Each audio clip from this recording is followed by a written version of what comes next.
Welcome to the Gratitude Hacks, and in this video we're covering what is hacking and what are we specifically trying to hack in the context of gratitude. This lesson is different from the first four in that there's no new habits. And while we're not covering the habits, let's just do a quick recap on them. Number one, making a list of 3 things you're grateful for. 2, reading other people's gratitudes. 3, sharing your gratitudes with others. And 4, saying thank you. These are going to take you 8 minutes a day. 8 minutes.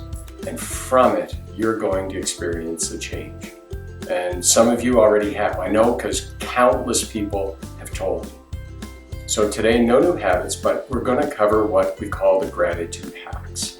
And although hacking sounds like it has negative connotations, like a computer hacker, but in our case, hacking is good.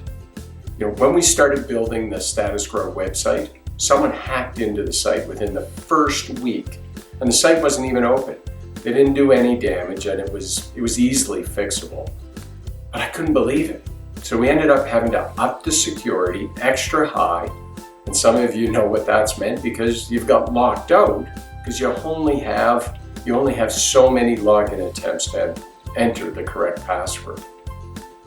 Now, in the IT world, hacking is basically taking over someone else's computer or their website so they no longer have control. It involves getting past defenses, exploiting weaknesses. And for computer hacking, it's not good.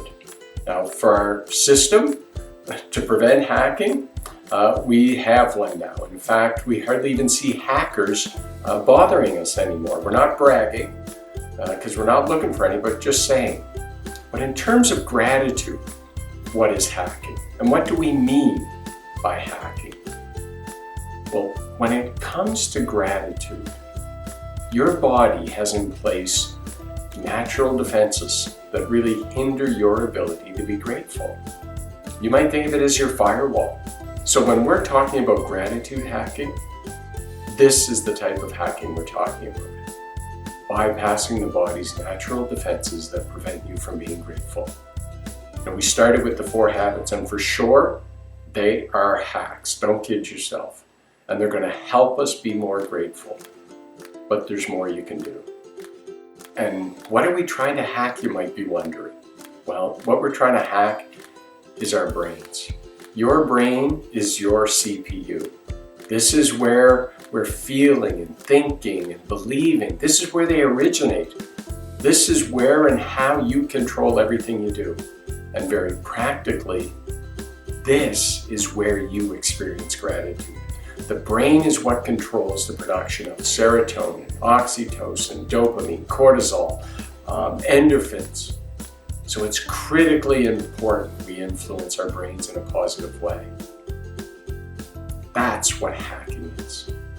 So I'll see you in the next video where we're going to cover the reasons why we need to hack that brain of yours.